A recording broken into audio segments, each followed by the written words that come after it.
nessa caminhada que é essa série de exposições sobre Pedro.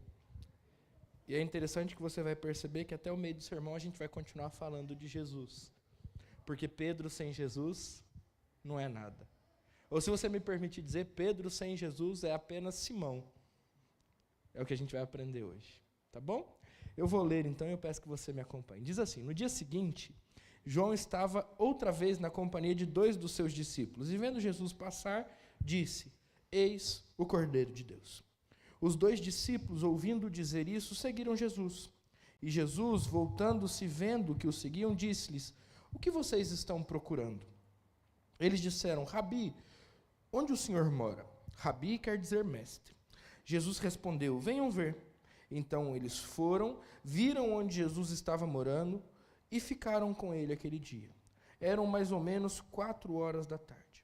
André, o irmão de Simão Pedro, era um dos 2 que tinha ouvido o testemunho de João e seguido Jesus. Ele encontrou primeiro o seu próprio irmão Simão, a quem disse: Achamos o Messias. Messias quer dizer Cristo. E o levou a Jesus. Jesus olhou para ele e disse: Você é Simão, filho de João, mas agora será chamado Cefas. E Cefas quer dizer Pedro. Muito bem. Vamos orar mais uma vez? Eu vou pedir para o Alexandre fazer essa oração. Na verdade, o Alexandre, vem cá na frente, ora por mim. Eu acabei esquecendo. Tá tudo bem. Vem cá, Alexandre. É você mesmo. A gente conserta o meu erro de outra maneira, depois era para outro orar. Ora por mim aqui, ora pela palavra. Vamos orar, irmãos? Amado Deus, eterno Pai, graças te rendemos, Senhor, pelo privilégio que temos de estar na Tua casa nesta noite, ó Pai, e nesse momento a qual a palavra foi lida nesta noite, ó Pai, a qual será dita e meditada, Senhor, que o Senhor possa estar falando aos nossos corações, ó Pai, que o Senhor possa estar transformando as nossas vidas através dessa palavra que vai ser mencionada nesta noite, ó Pai. E seja com a vida do pastor, guiando os seus passos, iluminando as suas vidas, e que ele possa, Senhor, trazer aquilo que o Senhor falar através da Tua santa e bendita palavra, Senhor. Fique conosco nessa noite. Tudo isso nós te pedimos e rogamos no nome santo do Senhor Jesus. Amém. Amém. Amém. Obrigado, Alexandre. Muito bem. A gente, na semana passada, conversou muito sobre a pergunta certa a se fazer, né? E a gente falou sobre o fato de que muitas vezes a gente pergunta quem somos nós, sem antes se perguntar quem é Jesus. E enquanto a gente não responder quem é Jesus, nós não conseguimos responder quem somos nós.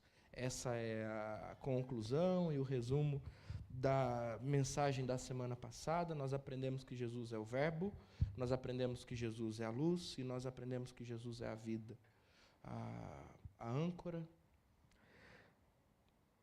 o propósito e a verdade sobre nós. Agora, quando a gente olha para o texto que a gente leu nessa noite, nós vemos alguma testemunha a respeito de Jesus. O texto começa aqui dizendo de João Batista, na companhia dos seus discípulos, e vendo passar a Jesus, ele diz: Eis o Cordeiro de Deus. Eu queria começar com isso, porque se a gente continua se perguntando quem é Jesus, e se a gente já entendeu no capítulo 1 que João Batista não era luz, mas ele veio para ser testemunha da luz, quando a luz passa diante dos seus olhos, o que ele diz? Eis o Cordeiro de Deus. E aí, a partir daquele momento, os 2 discípulos que com ele estão passam a seguir o Cordeiro, para perguntar algumas coisas que lhes são, talvez, motivo de curiosidade.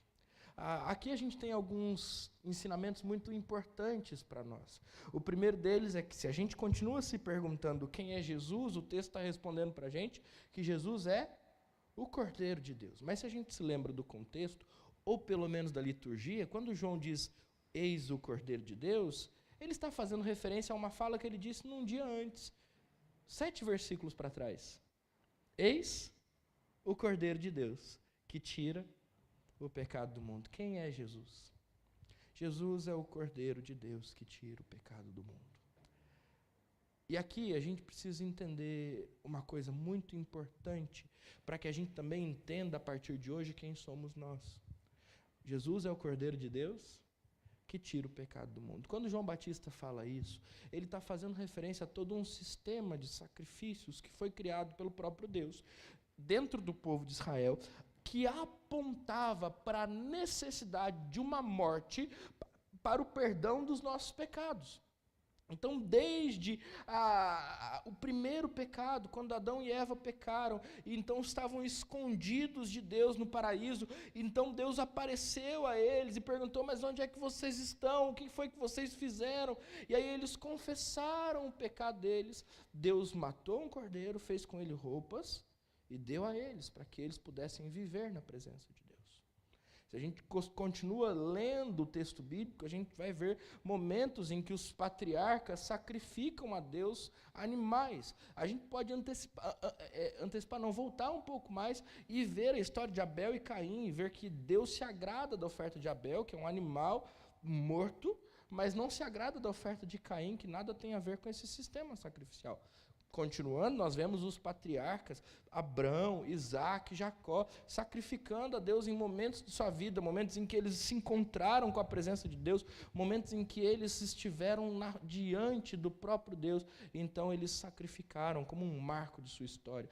Em todos os momentos, isso apontava para a ação poderosa de Deus, para a aliança de Deus e para a necessidade de que alguém morresse para que essa aliança fosse sustentada. Se a gente continua lendo o texto bíblico, a gente vai ver Moisés, e agora em Moisés, Deus dá para um povo uma lei que esclarece toda essa relação, e aí uma lei que estabelece tipos de sacrifícios, e diz, existem sacrifícios que são sacrifícios de louvor, existem sacrifícios de gratidão, mas também existem os sacrifícios para o perdão dos pecados.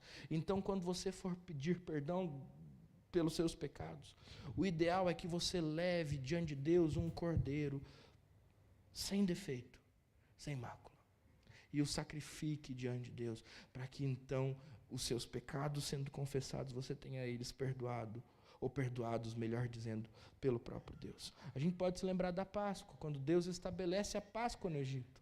Ontem as crianças aprenderam um pouco disso. Quando Deus estabelece a Páscoa no Egito, Ele manda que se sacrifique um cordeiro que não podia ser cozido em água para a refeição da Páscoa, um cordeiro que não podia ter seus ossos quebrados para a refeição da Páscoa, um cordeiro que apontaria para um cordeiro que viria posteriormente, libertando o povo de sua condição pecaminosa por completo. Interessante algumas coisas, né? Porque quando Jesus é morto na cruz, a gente ouve o texto bíblico dizer que nenhum dos seus ossos foi quebrado, para que se cumprisse a profecia. Acho que as coisas estão ligadas, não estão? E eu acho que nessa ligação das coisas, a gente já pode entender o que João Batista está dizendo para Jesus, quando ele aponta e diz, eis o Cordeiro de Deus, que tira o pecado do mundo. Quem é Jesus? Jesus é aquele em quem nós encontramos o perdão para os nossos pecados e a solução para os nossos pecados. E aqui também a gente consegue começar a entender quem somos nós. Porque se Jesus é aquele Cordeiro de Deus que tira o pecado do mundo, aqueles que estão em relação com Jesus são os pecadores, que precisam dessa morte como a expiação para os seus pecados. Quando a gente pensa nisso, a gente precisa ter algumas consciências a nosso respeito, que vão nos acompanhar pela vida cristã até o fim dela. E que se não for assim, talvez a gente esteja enganado a respeito de algumas coisas. Se Jesus é o Cordeiro de Deus que tira o pecado do mundo, e nós somos os pecadores, que agora, reconhecendo os seus pecados, correm até Jesus e recebem o seu perdão, a vida cristã continua não sendo a nosso respeito. Porque nós, diante de Cristo, somos definidos pelos nossos pecados. Até que a graça de Cristo superabunde, como diz Paulo em Romanos, sobre os pecados que abundam dentro de nós. Logo, não há nada que nos faça especiais na presença de Deus. Logo, não há nada que nós possamos usar como argumento para nos definirmos como aqueles que desde antes de todas as coisas foram amados por Deus por suas características especiais e próprias. Não existe lugar dentro do cristianismo para uma definição a nosso respeito que nos exalte, porque se Cristo é o Cordeiro de Deus que tira o pecado do mundo, e nós somos os pecadores que precisam desse Cordeiro para serem perdoados, então, tudo o que nos resta diante de Deus é o reconhecer as nossas falhas. Entende isso? Vou voltar para aquilo que eu falei antes de ler o texto. Quem é Pedro sem Jesus? Pedro sem Jesus é apenas Simão. Pedro sem Jesus é apenas um pecador que não teve os seus pecados redimidos. Pedro sem Jesus é apenas alguém, um homem comum, condenado ao inferno e preso aos seus vícios e males. Pedro sem Jesus não é nada mais, nada menos do que alguém que caminha com uma condenação clara sobre si, condenado à morte, porque é o salário dos seus pecados. Pedro sem Jesus é pó. Quem é você sem Jesus? Não, pastor, sem Jesus eu continuo sendo uma pessoa muito importante na minha empresa. Não, pastor, sem Jesus eu continuo sendo uma pessoa muito importante na minha casa. Não, pastor, sem Jesus eu continuo sendo uma pessoa muito importante nessa igreja. Porque olha só, se não fosse eu, lá no meu trabalho as pessoas estariam sonegando impostos, roubando o patrão. Se não fosse eu lá no meu trabalho, as pessoas estariam traindo seus esposos ou as suas esposas deliberadamente. Se não fosse eu lá no meu trabalho, a condição moral seria decadente. Se não fosse eu, pastor. Então, assim, o senhor está meio enganado, porque eu sou muita coisa. Deixa eu dizer uma coisa para você, se não fosse Jesus, você estaria com aqueles no seu trabalho que estão fazendo tudo isso que você está condenando. Quem é sua família? Ou melhor, quem é você sem Jesus? Não, pastor, se não fosse eu lá na minha família, as coisas não caminhariam, não. Eu sou o provedor lá de casa, pastor. Se eu parar de trabalhar, a gente não come. Eu acredito que a Bíblia diga que Jesus é o pão da vida e ela aponte para Deus como o provedor das nossas casas. Só acredito nisso, pelo texto. Porque você não é nada dentro da sua família, a não ser que Deus seja em você. E hoje você pode sustentar a sua família pela graça de Deus, apesar dos seus erros, apesar muitas vezes da sua preguiça de ir trabalhar, apesar muitas vezes da sua morosidade de continuar os estudos, apesar muitas vezes da sua dificuldade de administrar os recursos que Deus tem confiado na sua mão. Você continua provendo porque Deus não deixou de prover. Então a questão não é quem é você para sua família, é quem é Deus para você e assim quem é Deus para sua família. O mesmo vale para a igreja. Eu não preciso ficar chovendo no molhado, você já entendeu a ladainha, porque a pergunta é quem é você sem Jesus? Se Cristo é o Cordeiro de Deus que tira o pecado do mundo, sem Jesus nós somos apenas pecadores condenados ao inferno. E é por isso que o texto começa apontando para Cristo. E é por isso que eu repito, Pedro sem Jesus é apenas Simão. Quando a gente continua a ler o texto, e aí os discípulos ouvem João Batista, o testemunha da luz, seguem atrás de Jesus, o Cordeiro de Deus, agora eles vêm até Jesus, e presta atenção na leitura, verso 37 em diante. Os dois discípulos, ouvindo dizer isso, seguiram Jesus. E Jesus, voltando-se e vendo que os seguiam, disse-lhes, o que vocês estão procurando?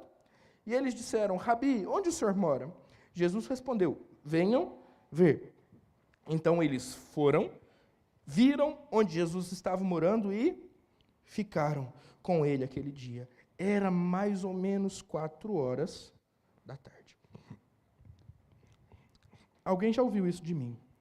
Mas a segunda pergunta que eu quero responder, a primeira foi quem é Jesus, a segunda que eu quero responder é como é que nós podemos conhecer a Jesus. Existem alguns verbos, ou 2 verbos especificamente, que estão sendo repetidos numa brincadeira feita por João aqui. Primeiro, no verso de número 38, depois que os discípulos passam a seguir Jesus, porque ouviram falar que ele é o Cordeiro de Deus, Jesus toma a iniciativa, e aqui o verbo é voltando-se e vendo que eles o seguiam. O verbo voltar é o mesmo verbo do verso de número 39, quando ele diz venham, que é o mesmo verbo logo em seguida quando ele diz foram.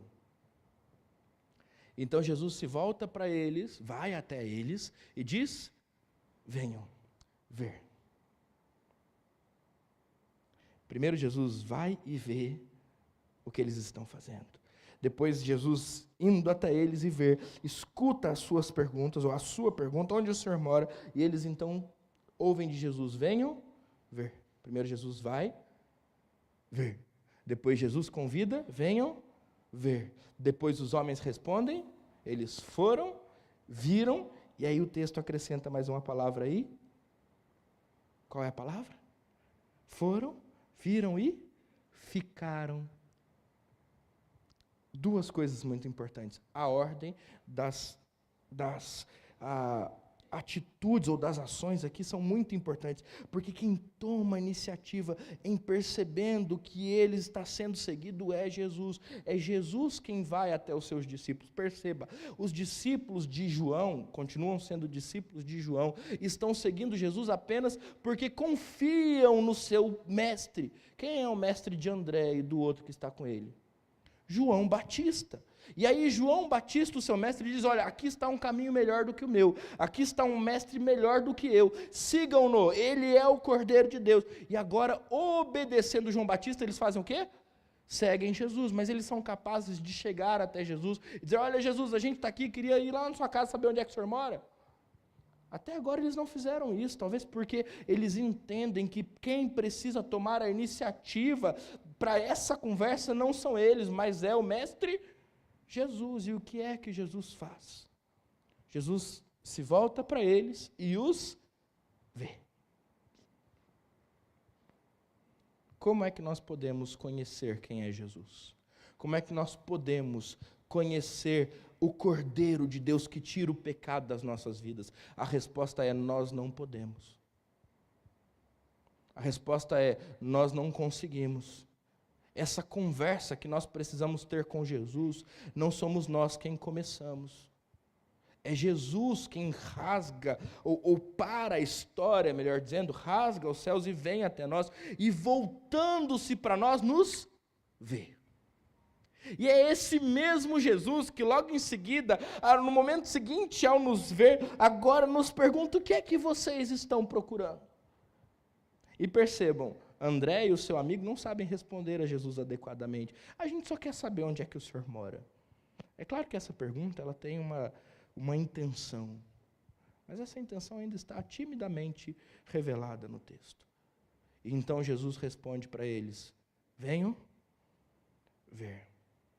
Como é que a gente conhece e recebe o perdão do Cordeiro de Deus? A gente não consegue conhecer e a gente não consegue receber, a não ser que Jesus pare tudo e nos olhe, a não ser que Jesus pare tudo e em olhando-nos nos convide para ver, nós não conseguiremos conhecer quem Cristo é.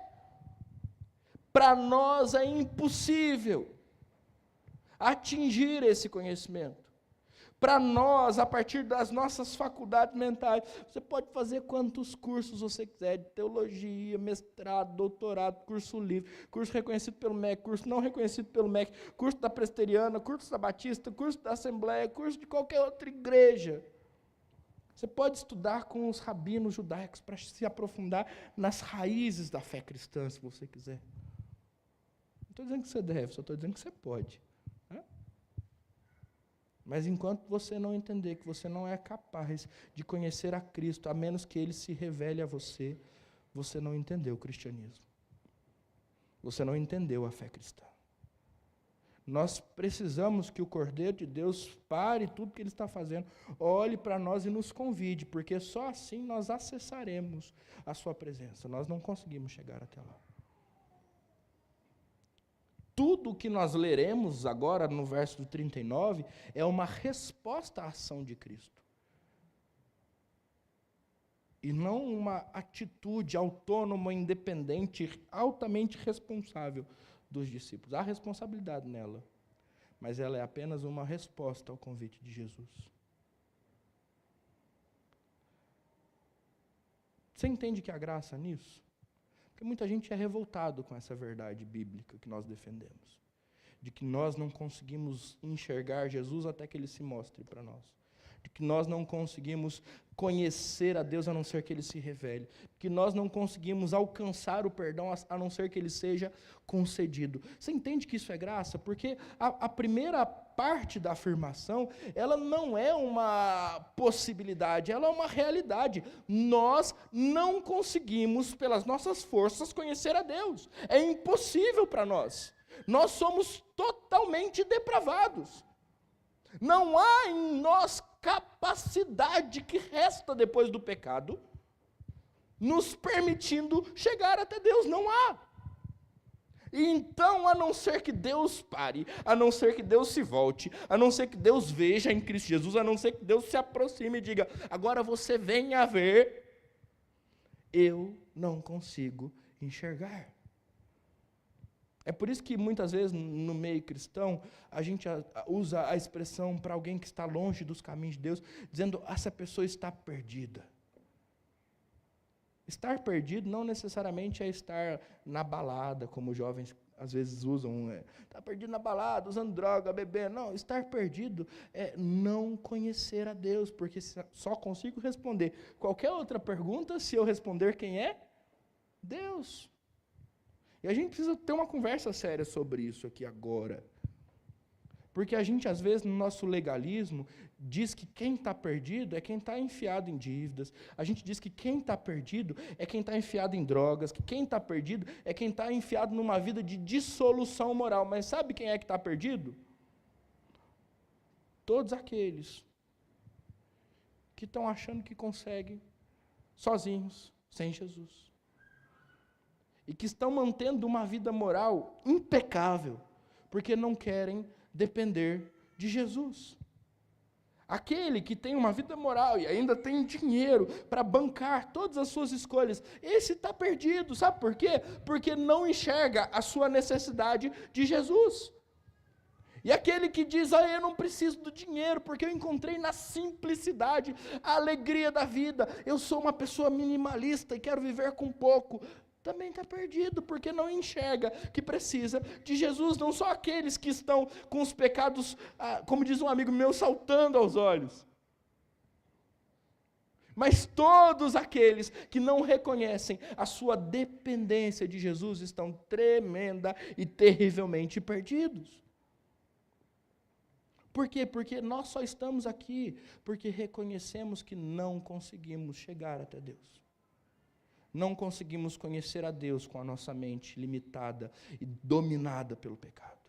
Não conseguimos comprar a Deus com o nosso dinheiro.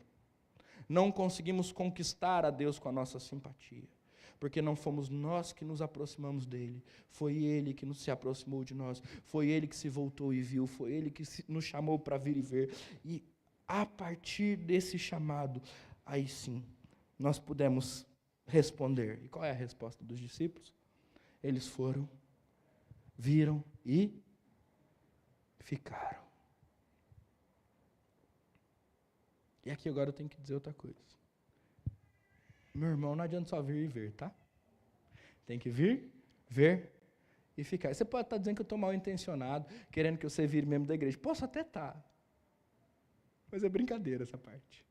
Porque eu não estou falando de membresia de igreja. Eu estou falando de seguir a Jesus. Não dá para vir e ver e dizer, agora eu sou um discípulo de Jesus. Eu preciso vir, ver e ficar. Daqui a pouco tem um quarto movimento nesse sentido. É vir, ver, ficar e trazer mais gente. Que é isso que André vai fazer com Pedro daqui a pouco. Mas eu preciso vir, ver e ficar. Vir e ver expressa curiosidade. Tem um monte de gente que está curioso dentro da igreja.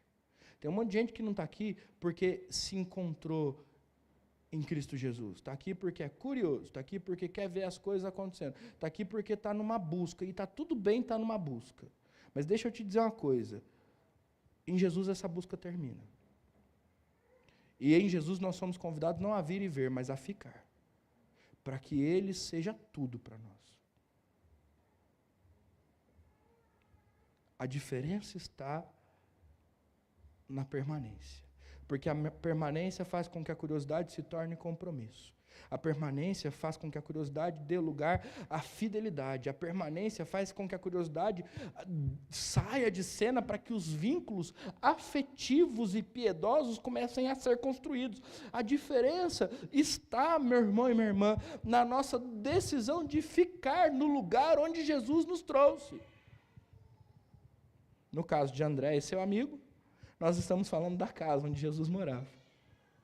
No nosso caso, já que Jesus não mora mais entre nós, nós estamos falando da comunhão do corpo de Cristo, a comunhão dos santos, esse povo reunido aqui, cheio de defeitos, cheio de pecados, em santificação.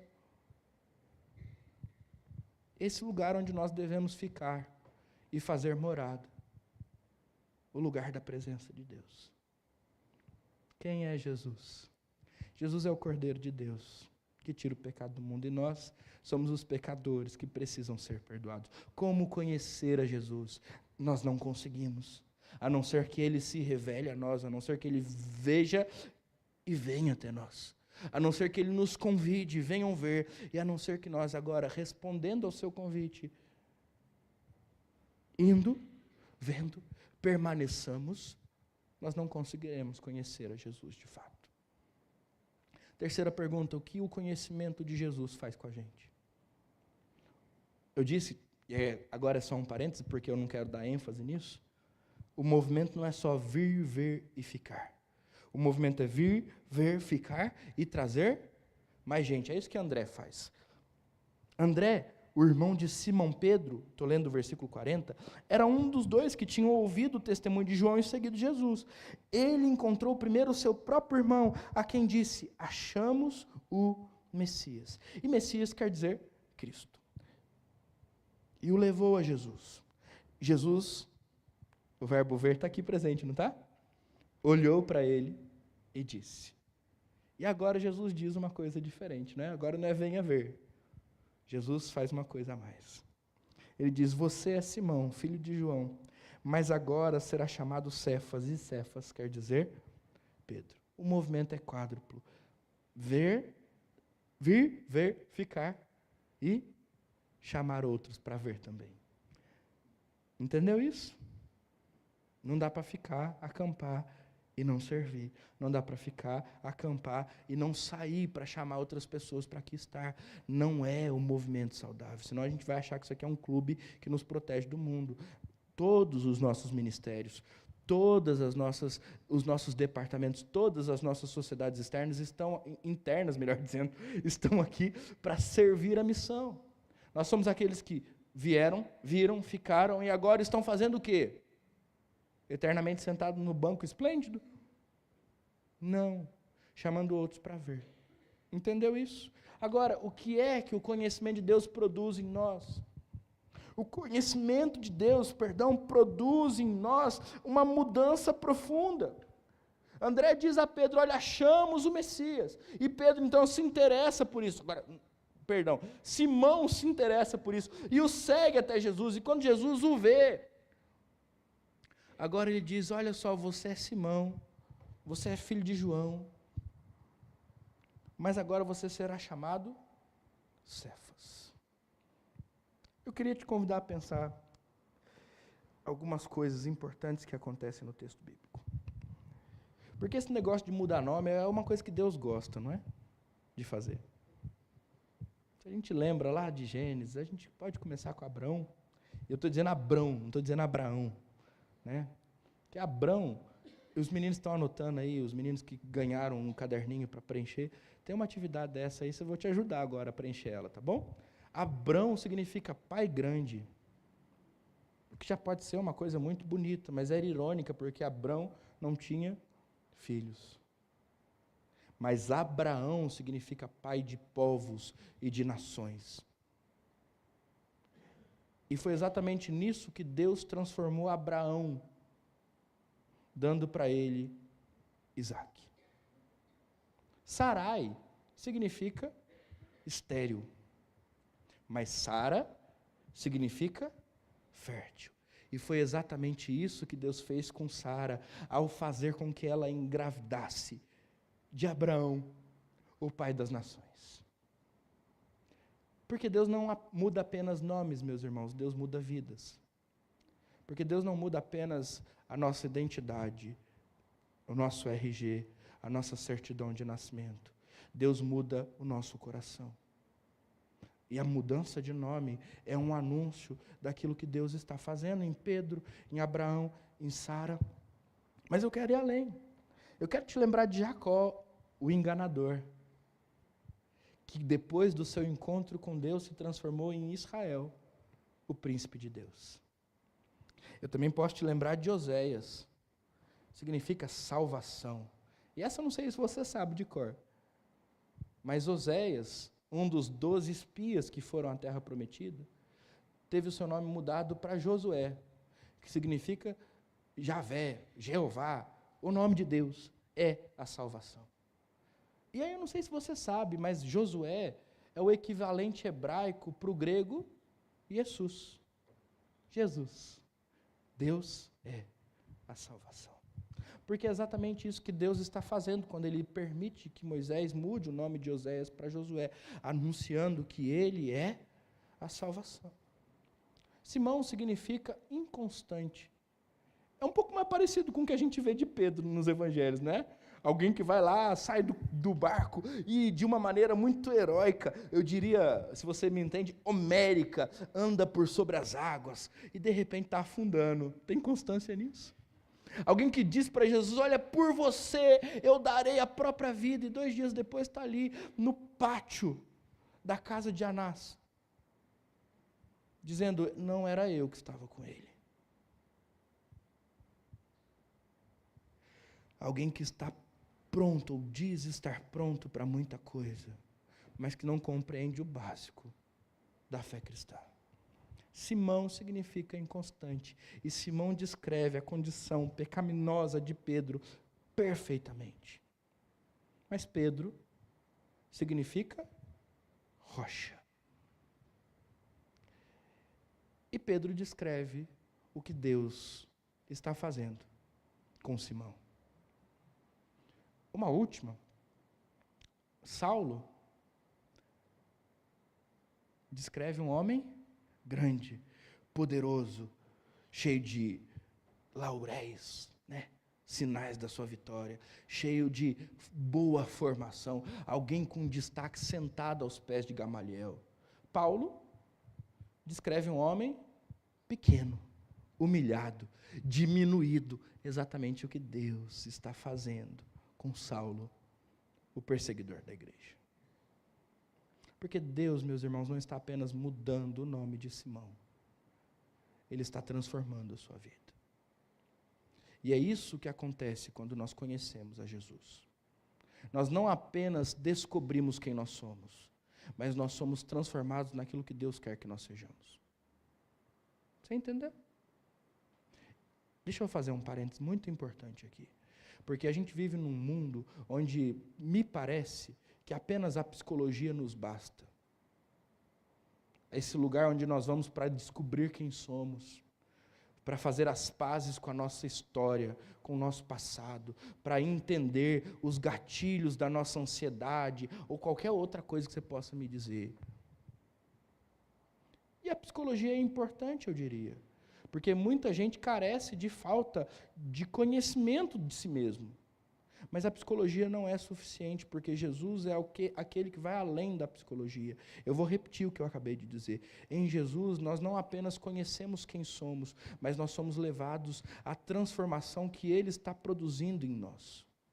Em Jesus, nós não apenas sabemos quem nós somos, mas nós somos levados àquilo que Cristo quer fazer de nós. E é por isso que Cristo muda o nome de Simão. E é por isso que nós lemos na Bíblia a promessa de Apocalipse, capítulo 2, versículo de número 17, a promessa de Deus à igreja de Pérgamo: aqueles que se mantiverem fiéis receberão uma pedrinha branca com um novo. Não são só estes personagens bíblicos que estão recebendo novos nomes. Me parece que os crentes da igreja de Pérgamo que se mantiverem fiéis na presença de Deus também receberão novos nomes. Porque os nomes não são apenas nomes, os nomes são indicativos do que Deus está fazendo na vida do seu povo. Não é apenas saber quem se é, meu irmão, é saber o que Deus quer que você seja. Lembra da ordem das perguntas que importa? Então a primeira pergunta é: quem é Deus? E a segunda: quem eu sou? Não. Quem o Senhor quer que eu seja? Ser Simão é importante, porque não dá para negar quem se é. A história de Pedro está aí para provar. Mas é menos importante do que ser Pedro, porque é isso que Deus quer fazer com Simão. Uma última pergunta e a gente termina. A minha pergunta é: quando é que você acha que Simão se tornou Pedro? No Evangelho de João. Quando é que Jesus para de chamar Simão de Simão e passa a chamar Simão de Pedro? Lembra aí? Você lembra dessa história de João? Eu vou adiantar para você, porque senão a gente vai perder muito tempo aqui, né? Abre lá em João capítulo 21. A gente vai ler o versículo 17. As últimas ou as penúltimas palavras de Jesus para Pedro. E aí você vai achar que Jesus está dizendo: olha, aqui você já se tornou Pedro. Olha como as coisas são. Só para você lembrar, eu vou refrescar sua memória, eu vou ler o capítulo 1 de novo, no verso 42, tá? Você é Simão, filho de João. É assim que começa, tá bom? Então, capítulo 21, 17, está aqui atrás, né? Pela terceira vez, Jesus lhe perguntou: Simão, filho de João, você me ama? Como é que Jesus está chamando Pedro aqui? De Simão, filho de João. Por que ele está fazendo isso? Eu não vou contar tudo, porque senão o sermão que eu vou pregar lá na frente está comprometido aqui. Mas por que ele está fazendo isso? A gente passou o evangelho inteiro, 3 anos se passaram, Pedro andou com Jesus por 3 anos. Jesus tinha dito lá no começo: olha, Simão, filho de João, você vai a partir de agora se chamar Cefas, que quer dizer Pedro, rocha, firme, constante. E aí no final do evangelho, Jesus está dizendo: olha, Simão, filho de João, tu me amas? Quando é que quando é que Simão vai se tornar Pedro? Se a gente continua lendo, Pedro se entristece muito, porque é a terceira vez que Jesus o pergunta se ele o amava, e aí responde: Senhor, o Senhor sabe de todas as coisas, o Senhor sabe que eu te amo. E aqui é interessante, eu vou ter que comprometer um pouco o meu sermão lá da frente, mas está tudo bem, porque são 3 perguntas. Você que é crente mais velho sabe disso. Nas 2 primeiras, Jesus pergunta: Pedro, você me ama? Ou Simão, filho de João, você me ama com um amor sacrificial, esse amor que entregaria a vida por mim? O amor agape, ou ágape, melhor dizendo.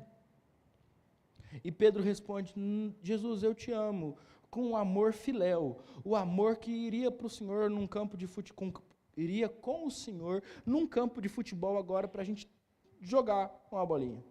Eu amo o Senhor com amor filéu, não o amor que está disposto a se sacrificar por ti, mas o amor que está disposto a ir na sorveteria, tomar um sorvete, jogar a conversa fora, construir uma amizade. E aí, pela terceira vez, Jesus pergunta para Pedro: Pedro, você me ama com amor filéu? Esse amor de amigo? E Pedro responde: o Senhor sabe de todas as coisas. E é exatamente assim que eu te amo. E a partir dessa declaração de Pedro, desse reconhecimento de que ele não é capaz de amar Jesus da maneira como Jesus o exige, Jesus faz uma última profecia a respeito do seu discípulo. Em verdade, lhes digo, versículo 18, eu lhe digo, que quando eu era mais moço, quando você era mais moço, você se cingia e andava por onde queria. Mas quando for velho, estenderá as mãos, e outro cingirá e o levará para onde você não quer ir. E o 19, Jesus disse isso para significar com que tipo de morte Pedro havia de glorificar a Deus. Então vou te perguntar de novo, no final do Evangelho de João, quando foi que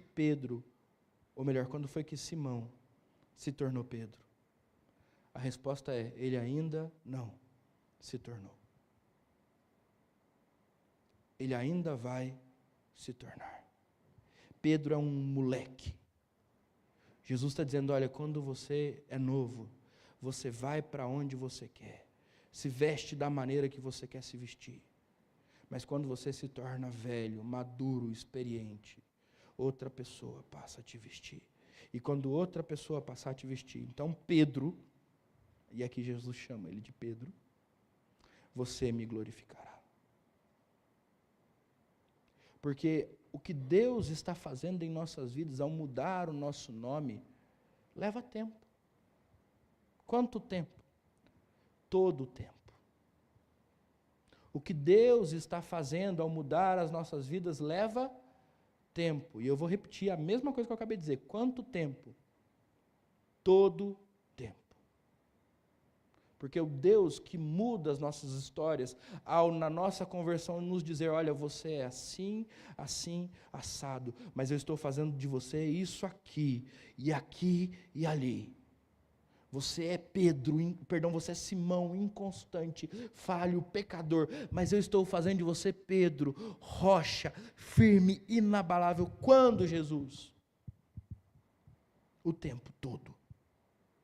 Até o momento em que, na sua maturidade, você dobrar a sua cerviz e permitir que outro te vista, que outro te defina, que outro fale o que você tem que fazer. Neste momento, você se tornará aquele que eu disse que você seria. Porque para que nós nos tornemos aquilo que Jesus deseja que nós sejamos, nós precisamos de toda a nossa vida sendo trabalhada por Deus. Depois o seu Leonel briga comigo, mas há quem diga que o seu Leonel está desde a Arca de Noé sendo trabalhado. E há quem diga que o Dioclésio era o companheiro dele. E há quem diga que o nome que eles receberam não era esse ainda. Às vezes a gente se frustra, meu irmão, minha irmã, porque a gente olha para pessoas que estão mais maduras na fé do que a gente, e a gente diz assim, poxa, mas eu ainda não sou dessa maneira, mas eu ainda tenho tanto pecado, eu ainda tenho tanto defeito. Deixa eu te mostrar de novo o que eu acabei de mostrar aqui para você no texto bíblico. Para que Simão se torne Pedro, todo o tempo da sua vida passou. Para que você se torne aquilo que Jesus quer fazer de você, todo o tempo da sua vida vai precisar passar. Nós não somos mais especiais porque tivemos o nosso nome mudado há mais tempo. Não, nós somos aqueles que ainda precisam caminhar um pouco mais. Para ouvir de Jesus, no dia da morte, é Pedro. Morreu, sabe como Pedro morreu? De ponta cabeça, pendurado na cruz. E de ponta cabeça porque ele dizia que não era digno de morrer como seu Senhor. Como é que a gente pode aplicar esse texto nos nossos corações? Porque a gente vai embora para casa feliz e sorridente, sabendo do que Jesus está fazendo com a gente. Primeiro, mais importante do que saber o que você é, o quem você é, do que conhecer a sua história, do que fazer as pazes com ela, é saber o que Jesus está fazendo na sua vida. A primeira pergunta você já entendeu na semana passada. Quem é Jesus? Muda tudo. A segunda pergunta não é quem é você. Você não é importante. Importante é o que Jesus está fazendo na sua vida. O importante é o que Jesus está te convidando a fazer. E se Jesus está te convidando a perdoar alguém, você não tem direito de dizer, Jesus, mas eu não quero. Porque o mais importante não é o que você quer. O mais importante é o que Ele quer. Se você ama algum pecado que tem te atrapalhado, e você já tem tomado consciência disso, e você não quer abandonar esse pecado, porque ele é precioso demais para você, problema seu, com todo respeito, mas problema seu. Porque o mais importante não é o que você ama, o mais importante é o que Jesus deseja que você ame. A pergunta que nós precisamos responder logo a seguir daquela mais importante de todas, que é quem é Jesus, é o que Jesus deseja de nós. E nesse sentido, quando nós descobrimos que o que Jesus deseja de nós é diferente daquilo que nós desejamos para nós mesmos, nós somos convidados a abrir mão, a renunciar, a abandonar. E aí, assim, Jesus não deseja que você fique sem perdoar seu irmão. Jesus não deseja que você fique fofocando. Jesus não deseja que você cause intriga. Jesus não deseja que você vire a cara. Jesus não deseja que você desista da fé. Jesus não deseja que, por qualquer motivo que seja, você dê um passo atrás naquilo que Ele está fazendo na sua vida. Jesus não deseja isso. É você quem deseja, meu irmão. E muitas vezes a gente coloca isso em Jesus. Então, a primeira aplicação que a gente precisa fazer a partir de tudo que a gente ouviu é entender que a segunda pergunta mais importante de todas é: o que é que Jesus está fazendo na minha vida? A segunda implicação, muito importante, é que descobrir o que Jesus está fazendo nas nossas vidas permite que a gente seja curado do nosso passado. Permite que a gente seja liberto daquelas questões que nos prendem ao passado. É por isso que eu digo que a psicologia ela pode até ter sua importância, mas ela não é definitiva, porque quando eu descubro o que Deus está fazendo, Ele está curando o meu coração, Ele está mudando o meu ser, Ele está me libertando das questões que muitas vezes me afligem por toda uma vida, questões que eu usava como desculpas para não fazer algumas coisas, ou para continuar pecando de determinada maneira. A falta de perdão, um trauma na infância, a ausência dos pais, o maltrato dos pais, qualquer coisa que de repente eu possa ter usado como justificativa para cometer os erros que eu cometo, diante daquilo que Jesus quer fazer em mim e comigo, deixa de ser uma desculpa. Deixa eu dizer de outra maneira, qualquer coisa que eu tenha usado como uma justificativa para continuar nessa vida de mesmices e de pecado, pode ser curada em Cristo Jesus. Porque o que Jesus quer fazer nas nossas vidas é muito maior do que aquilo que já fizeram para nós. O que Jesus quer fazer na nossa vida é muito mais poderoso do que aquilo que já fizeram para nós e causou traumas profundos. O nosso novo nome muda a nossa vida porque acaba, dia após dia, com as questões do nosso passado. Terceiro, e eu termino. A gente falou da igreja de Pérgamo, eu quero falar sobre a igreja de Sardes. Porque a igreja de Sardes é prometida uma coisa muito importante em Apocalipse 3:5. Agora sim, 3:5.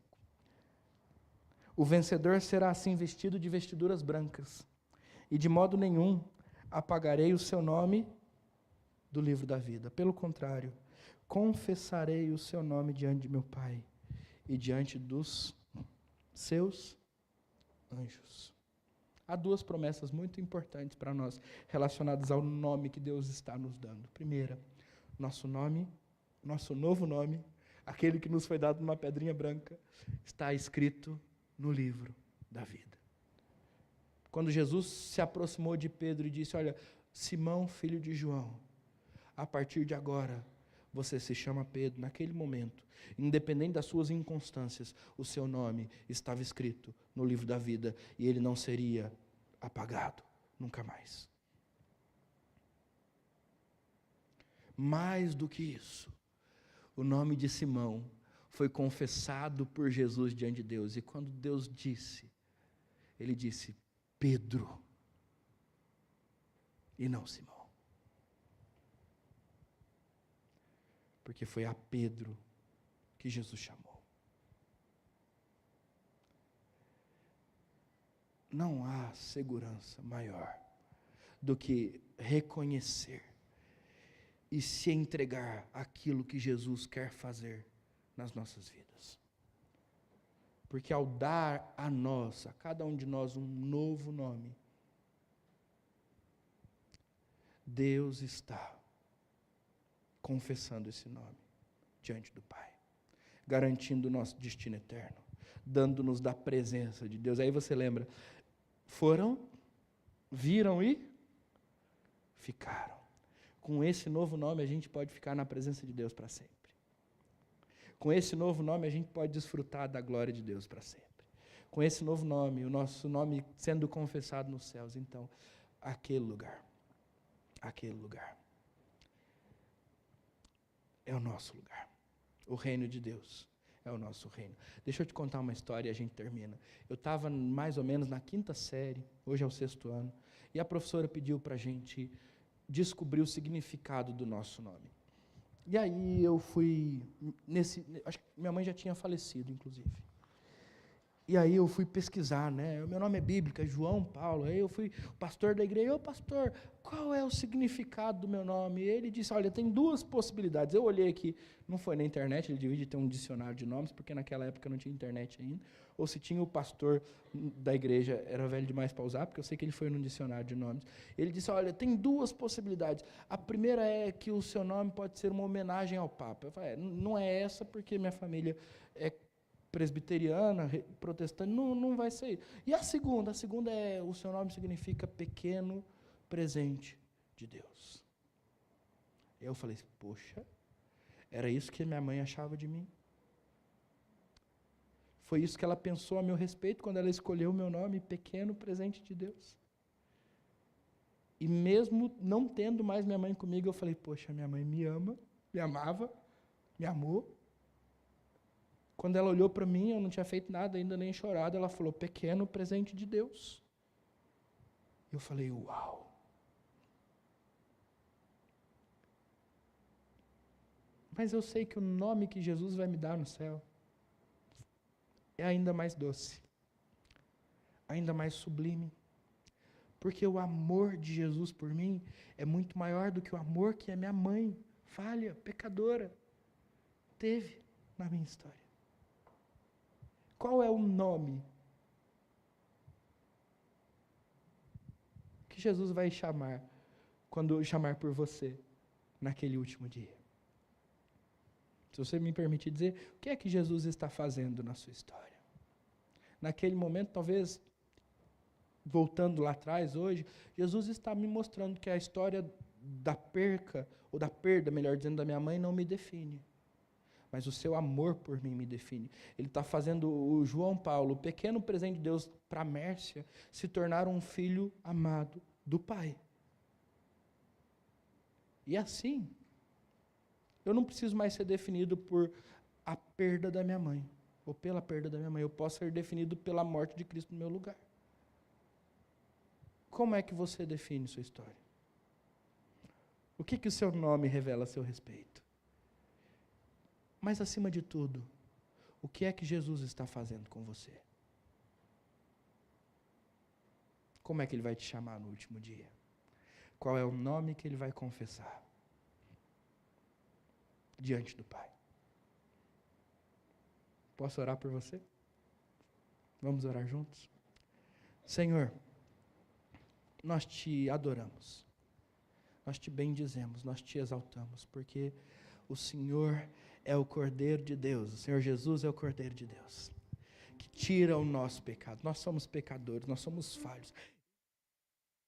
De te conhecer, Mas um dia o Senhor olhou para nós, um dia o Senhor nos viu, o Senhor veio até nós e nos convidou para ir e ver. Nós fomos, vimos e ficamos. O Senhor mudou a nossa história. E hoje, importa a nós muito mais aquilo que o Senhor está fazendo na nossa vida do que aquilo que nós somos de fato. Importa muito mais aquilo que o Senhor diz que nós somos do que aquilo que nós pensamos que somos. Importa muito mais o fato de que o Senhor nos libertou dos nossos pecados do que o fato de que nós os amamos. Importa muito mais o fato de que o Senhor é poderoso para nos ajudar a perdoar os nossos irmãos do que o fato de que nós não queremos perdoá-los. Senhor, diante de tudo que nós ouvimos hoje, a resposta que temos ao Senhor é dizer que queremos experimentar a sua vontade, que é boa, perfeita e agradável. E é dizer, Deus, que esta vontade é muito mais importante do que a nossa própria história. E é dizer, Senhor, como um pedido de oração, um clamor das nossas vidas, é implorar ao Senhor que continue a nos mudar, que continue a nos moldar, que continue a transformar Simões em Pedros, Saulos em Paulos, Abrão em Abraãos, Sarais em Sara, ou Saras. Que o Senhor continue a fazer aquilo que o Senhor faz na história, transformando as nossas vidas, mudando o nosso ser, trazendo o nosso coração à sua vontade, para que, Pai, naquele último dia, nós possamos ouvi-lo confessando ouvir Jesus confessando os nossos nomes diante de Ti, ouvir Jesus dizendo, olha, eu morri por Ele, eu o transformei, o nome dEle é esse, e Ele pertence a nós. Obrigado por esse consolo, Pai. Obrigado por esse conforto. Obrigado pela sua palavra. Porque ela é libertadora. Ela é transformadora. Ela é poderosa, purificadora. Obrigado por isso. Pai, se há alguém aqui que ainda usa o nome antigo, alguém que ainda não te conheceu, Pai, transforma a vida dessa pessoa nessa noite. Porque o Senhor é poderoso para fazer. Se há alguém aqui, Deus, que no seu coração esqueceu aquilo que o Senhor disse a ele num primeiro encontro, aquele momento em que ele teve o seu nome mudado, a sua vida mudada, Pai, em nome de Jesus, lembra esse nosso irmão, essa nossa irmã, daquilo que o Senhor está fazendo na vida dele ou dela, Pai, em nome de Jesus. Continue a nos transformar, continue a nos mudar, continue, Deus, a renovar o nosso ser, em nome de Jesus, amém. E agora, irmãos, que a graça do Senhor Jesus, o amor de Deus o Pai e as consolações eternas do Espírito Santo estejam sobre vocês, e sobre vocês permaneçam hoje e sempre, amém e amém.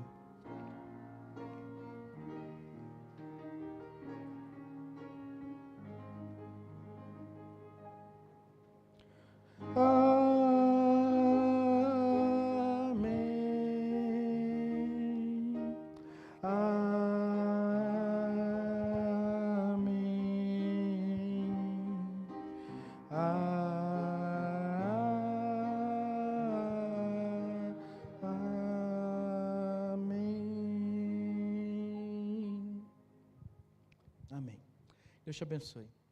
Alguns avisos e também precisamos dar as boas-vindas aos nossos visitantes. Marta e Mariana, sejam muito bem-vindas. Que Deus abençoe muito vocês. Que vocês se sintam acolhidas, abençoadas.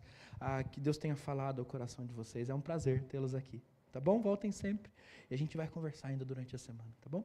O Fábio e a esposa também voltaram. Deus abençoe vocês. Sejam muito bem-vindos. E se você... muito importante. Eu fui ameaçado, inclusive. Se eu não fizesse isso, eu ia apanhar lá fora. O Dioclésio precisa precisa não, gostaria que a gente fizesse notar a presença de toda a família dele aqui com a gente, né? Ou de boa parte da família dele. Então, a dona Ruth ficou? Ainda está se recuperando, né? Mas a gente está com a Clarissa. A Clara está aí, me ajuda aí, por favor, quem está aqui?